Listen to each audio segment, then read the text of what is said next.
Hello mga kasinit, isang mapagpalang gabi sa ating lahat. Welcome to my channel. So mayroon na naman tayong nili-out ngayon. So kahawig lang talaga sa same talaga yung sukat niya. So ganoon din talaga yung disenyo.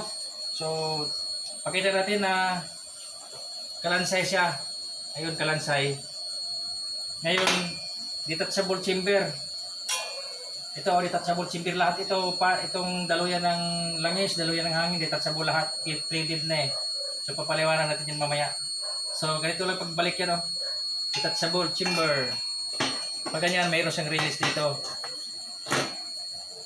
Mayroon siyang lalagay na pin doon. Tapos na, ganyan lang, oh. So same pa rin yung chamber na mayroon siyang butas-butas sa gilid, mayroong ring protection, anti-splash proof na rin siya kasi naka-curve tayo ng naka-reduce siya, oh. So ganito yung uso ng chamber natin ngayon. Ito yung mayroong ring protection na pag umapaw ang tubig hindi man siya magliliyab, saka walang lumalabas na apoy dito lang siya mag-steady sa loob kasi nakakahinga siya. Lumalabas dito yung hangin lang, kaya mananatili pa rin yung apoy sa loob, direct hit ng kaliro. So ganito lang pagbalik niyan, yung chamber natin, detachable talaga to, kalahati, para madaling linisan. So ganito ang design natin para pag naglinis tayo, napakadali, napakaluwal talaga kasi ang natitira na lang is 2 inches. Kaya, tingnan nyo, ang babaw. Kasi nito ang babaw na babaw. Kaya, ang dali mo lang dukutin kahit kalingkingan mo lang kahit kalingkingan mo lang dito itusok-tusok mo dito sa flooring na to, ang babaw na. Kaya, yun ang kagandahan ng design natin dahil natatanggal yung kalahati. Pagka tumagal kasi pag ginamit mo ng 4 na buwan diretso, dito sa gilid na to, sa gilid ng chamber na to, may kumapal talaga na uling. Mahirap kang preheat. Ang tagal na mag-preheat kasi natabunan na siya ng yung carbon yung chamber natin. Kaya pag umabot pala ng 4 na buwan diretso ka, hindi ka naglilinis dito sa siding, ang tagal mong mag-preheat kasi yung bakal natabunan na ng uling. Kaya ang gagawin mo naman, gagawa ka ng parang pait na bakal para ipang kiskis mo dito. O kung pwede rin na yung barina, balahan mo lang siya kasi may nababala kasi na parang cup brush sa barina. Ito, linisan mo yung gilid para madali na lang naman mag-preheat kasi nasubukan namin yung ginagamit namin ngayon. Yung pinaka-service kalan namin, pag tumagal talaga kapal dito sa gilid, ang tagal i-preheat kasi wala na, hindi na siya mag-iinit. Ang malamig na yung chamber sa loob kasi napuno na ng kailangan pala lagi kang maglilinis din. Pag mong pabayaan, umabot siguro ng 1 linggo, kiskisan mo yung gilid. Mayroon talagang nag-umpisa na kumapal yung takuling, uling, para bang sa dagat, talaba. Unti-unti nila kinakapitan ng talaba. Pag tumagal, wala na, kumapal na, kaya hindi pwedeng babayaan yung chamber pala. So kaya nagdisenyo tayong detachable chamber para madaling linisan. So pakita natin yung mga detalye. So ganito siya ngayon, yung kapal ng chamber natin, 6 mm stainless. Tapos yung nagasinip. Tapos yung banda sa taas, yung nag-reduce, 3 mm stainless. Pakita natin yung materials natin na pinagkuhanan. Ito yung pinaka-chamber. Ito yung ginagawa kong reducer ng chamber. 3 mm stainless. Pero ito yung pinaka-chamber niya. Kaya talagang materials natin talagang totoo, makapal talaga. Kahit sasabihin na magbabaga ba yan o hindi man, okay lang kasi stainless. Hindi siya nababawasan yung bakal kasi ang ordinary na bakal pag nagbabaga parang tumagal, lumiliit. Ganun yung napansin ko. Itong stainless, so pag lumiit man siguro pero matagal pa. Ganito yun, oh. Ito yung itong naka-curve dito sa ito naka-reduce na yung ano natin, oh, naka-reduce na yung chamber natin. 3 mm na lang 'yan. So, itong mga ring 3 mm. Oh, tingnan niyo yung sa loob na kasi nito. Ito yung sa loob, ito yung karugtong ng chamber dito. Dito. Ito yung karugtong niya. Ayan, oh, ang kapal, oh. 6 mm stainless. Ito yon sa loob. Ito yung overlapping ng curve. Tingnan mo sa loob, may curve, o naka-curve, oh. Oh, magpansinin niyo kasi sa loob, o may naka-curve doon, no. Kasi yun ang reduce. Yun ang reduce ng chamber natin para hindi siya aapawan ng tubig. Parang splash proof. Mayroon talagang reducer doon para dito na lang yung tubig. Pag naharangan ito ng ring, hindi na papasok doon kasi nagre-reduce tayo. So, ganun lang paliwanag natin. So, mayroon pa ako ipapaliwanag magasinit ngayon. So, pag sinalpak natin, yan na. Okay, di ba? Yan na yung bago nating disenyo ngayon na ang apoy na sa loob lang. Hindi mo na kailangan ng heat diffuser kasi wala naman siyang lumalabas na apoy, hindi rin nag-uuling. Kung halimbawa nag-in ka na talagang palagay mo masusunog, pwede rin lagyan mo ng heat diffuser. So yung heat diffuser, maraming design mga kasinit. May mamahalin, mayroon ding mura kasi yung mga heat diffuser na may curve, mayroong groove. Mamahalin yon, mga 200 plus to 370. So depende na lang sa mga magiging customer kung mag-request na ng ganon. So yung kuha natin, yung pinaka manual regulator natin humaba na para talaga mayroon siyang water separator dito para maghihiwala yung latak at saka tubig. Number 1 yung latak. Kasi yung latak na mabibigat na latak dito sa nahuhulog. Para yung ibang latak na matitigas hindi pupunta sa yung mga latak na mga parang mga alikabok sa mga galing sa mga sasakyan, yung mga galing sa makina na mayroon talagang yung mga bakal na nadudurog, hindi siya magiging kusot sa chamber. Dito lang siya nahuhulog. Pagpatak dito sa patakan, nahuhulog siya dito. Kaya minus kusot na yung chamber natin. Hindi na gaanong maraming kusot pag dumating dito yung langis. Parang ito na rin yung parang filter niya. So, ganito makasinit. Ito, siniping ko na sana kaso lang nakaligtaan ko yung cellphone number ng may-ari nito, kaya importante yung cellphone number, kaya hindi na shipping ngayon. Nagkabalot na lahat, oh. Pati yung salamin niya doon nakatali na siya, oh. Packing tip na.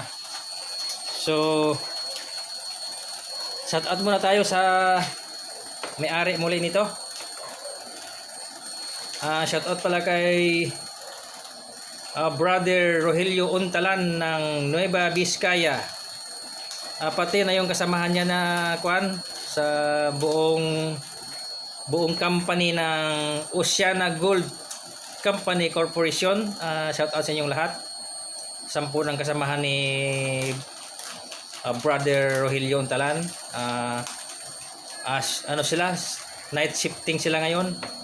Mayroong panggabi, mayroong pang-araw. So si Brother Rogelio Untalan panggabi ang duty niya. So shout out sa iyo, bro. Ingat lang kasi ang heavy duty pala talaga yung equipment nyo. Biruin mo yung gulong ng loader niya, umabot doon ng 8 feet. Grabe, kalaking bilog na yon. So heavy duty talaga yung equipment yan kasi pinakamalaking ano yan. Pinakamalaking company.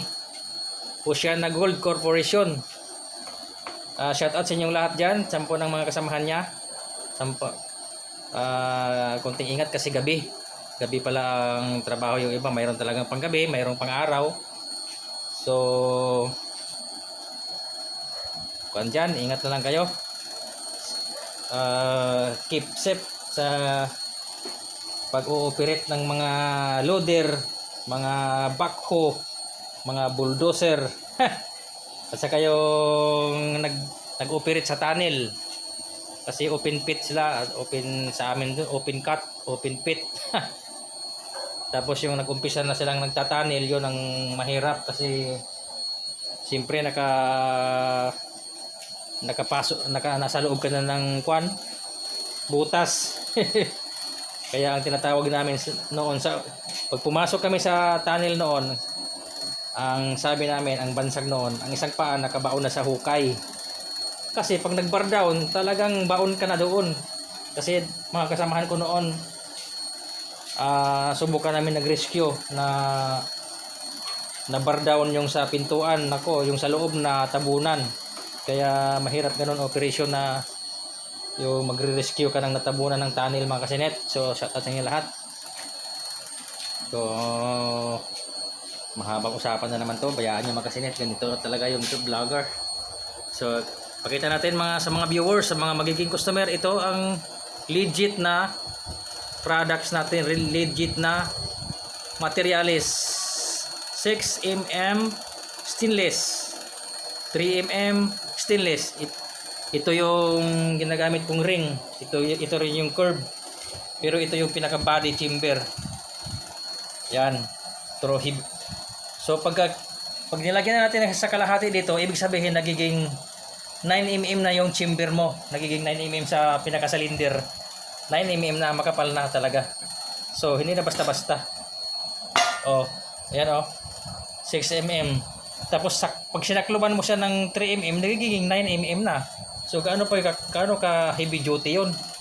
So ganyan kasi net yung materials natin, hindi rin basta-basta matawaran ang garantisado nito. So igagarantiya ko rin ito na matagal din masira kasi stainless. Hindi basta-basta masisira yung stainless kasi yan yung mga materials ng mga ginagamit sa mga heat resistant na kwan sa mga init. Hindi siya basta-basta na liliit siya. So ganito. So paliwanag ko na naman ngayon. Paliwanag.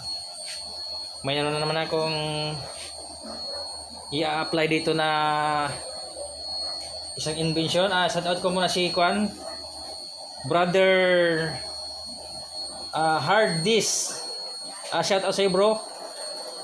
Dito ko na siguro masubukan yung invention mo na auto filled. Subukan ko dito. Pag nag-click, ito na pinakamagandang unit kasi yung auto filled mag-automatic shutdown, para siyang circuit breaker ng electric. So nakita ko na yun at saka yung formula mo, tiningnan ko yung formula mo, effective.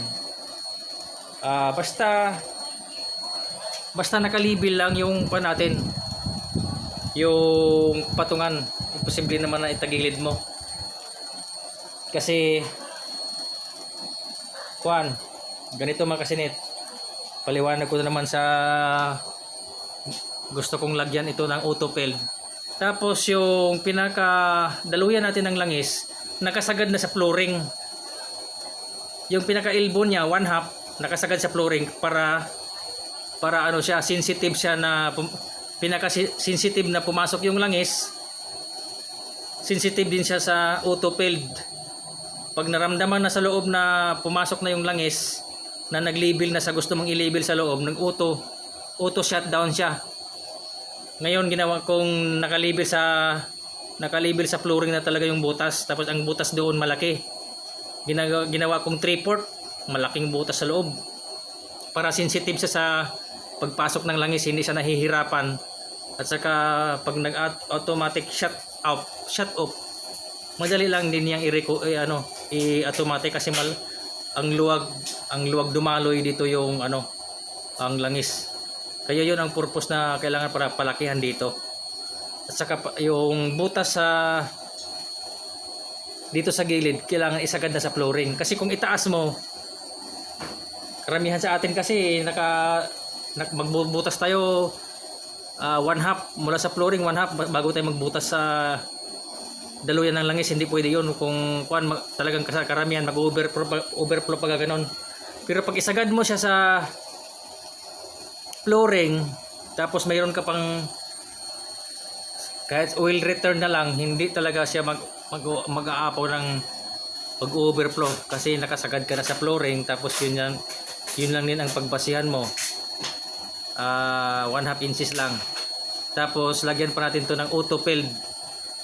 Kung gusto nating 1/2 inches lang yung level, yun lang talaga ang konsumo niya, talaga yung load niya, yung pinaka load sa chamber, yun lang talaga ang kakayaan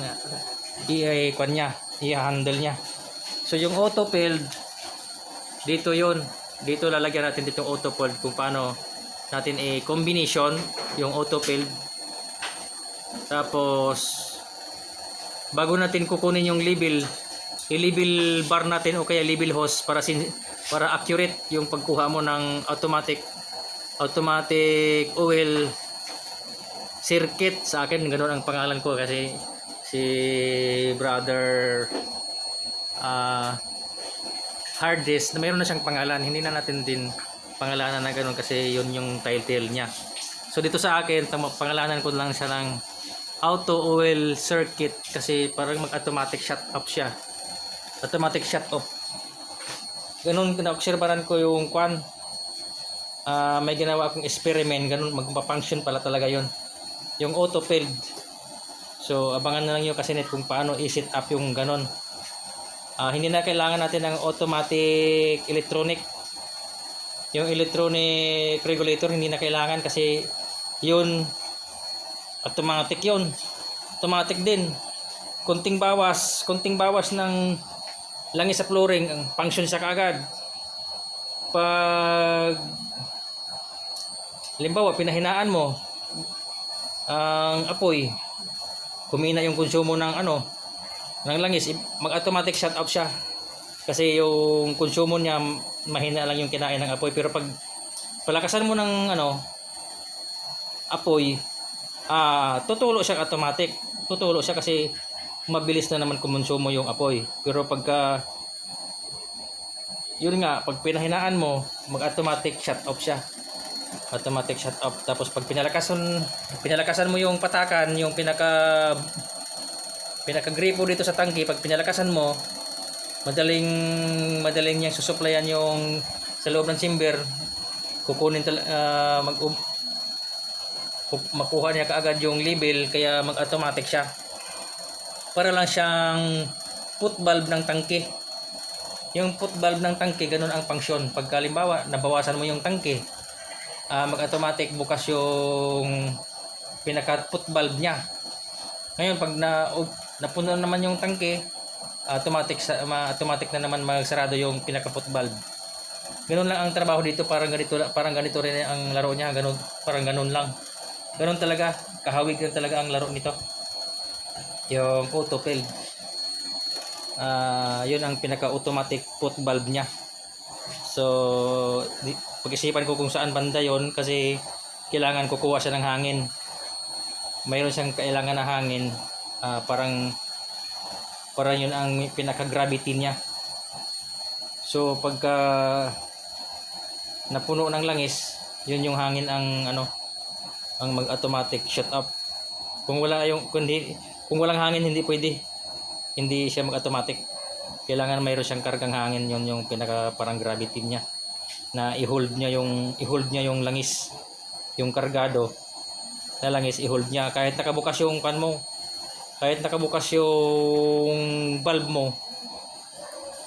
Yung auto filled na ang magpapunction, parang yung put valve ng tangke, nakabukas yung gate valve, yung put valve lang lagi naglalaro. Kaya ganito mga kasinit, mahabang usapan. Paliwanag natin yun. Habang hindi pa natin nag-umpisahan, paliwanag natin para kung nagawa ko na, ayun. Mayroon na kayong abangan. Kasinit. Hindi ko lagyan siguro ng ganito, itong return. Oil return. Kasi mayroon na tayong pag nalagyan natin ng auto fill, hindi na kailangan yung return. At saka madali, sensitive na ito mag-load ng langis sa loob kasi nakasagad sa flooring, tapos malaking butas, hindi mahirapang pumasok, hindi rin mo mahirapang bumalik, parang ganun lang. Para sa automatic shut off ng langis, kaya ginawa nating 1/2 yung tuluyan ng langis. So puro stainless tayo. So ganyan yung setup. So isang araw pa to siguro bago mapurma kasi dami pang ilalagay dito. Maglalagay pa tayo ng pinaka bodega. pinaka panel board ng mga control. So tapos lagyan pa natin ng spark plug para sa igniter. So ayan kasinit, mahabang paliwanagan. So ganyan man tayo. So pagka maglinis kayo sa ganitong klaseng products ko, madali kasi natatanggal. Madali mong is-isan yung chamber mo, madali mo lang is-isan dito kasi mayroon talagang carbon dito sa paligid. Ayan yung patotoo ko talaga para maniwala kayo. Itong service kalan namin ang tagal na yan, 1 year na mahigit. Yan ko pinapatunayan na kumapal pala yung carbon sa gilid. Kailangan mayroon talaga tayong maintenance. So yan po makasinit yan ay wala para siyang nozzle dyan dahil hindi pa tapos. So pag naglinis kayo sa products ko, madali lang tatanggal yan kasi ang kapal So yan, shout out muna tayo sa banggitan nating manggagawa ng kalan. Shout out muna kay Paring Larsky. Shout out din kay Paring Ligayada, kay Maywin TV. So sa Visayas kay Binbin Benedicto, shout out sa iyo, bye.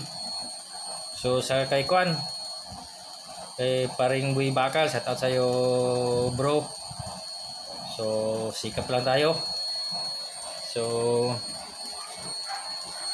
kay Yapits Bitoy, kay Sindolf Ikid, Bernard Muraring, kay Jijali, kay Sampord TV, kay Mang Atong, shout out sa inyong lahat.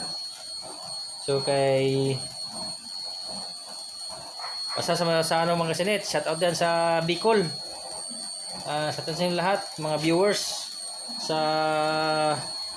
Palawan, shout out kay Itang Lugawan. So shout out sa inyong lahat. Ito, kalimutan ko na naman ang apelyido. Shout out dyan sa Mindanao, yan sa Zamboanga del Sur. Basta Tokayo ko, Roland ang pangalan, ang apelyido, kalimutan ko. So kung ito ang magiging gusto mo, ang pinaka double chamber niya dito, ang pinaka dual chamber, 4 lang ang gagawin ko. 4 na lang para hindi mahirap gawin talaga. Nahirapan ako pag di-size. So mayroon tayong output ng semi plus prop, mayroon tong output ng ordinary talaga, yung expose talaga yung apoy. Tapos kailangan mo lang ng heat diffuser, pwede rin. Pero ito na yung parang pinaka S plus prop niya, tapos nag direct heat din yung apoy sa puwet. Maganda rin ito. So dalawa ang chamber nito. So shout out sa Tokayo ko, X Abroad. So Hindi pa niya nakita ito. Kung gusto mo ito, sir, ito ang lagyan natin maglagay tayo dito ng experiment ng auto field para automatic shut off yung magiging kalan mo. Pag napabayaan mo na inop yung pinaka bull valve niya, mag-automatic shut off siya. Hindi siya aapaw, hindi siya overload.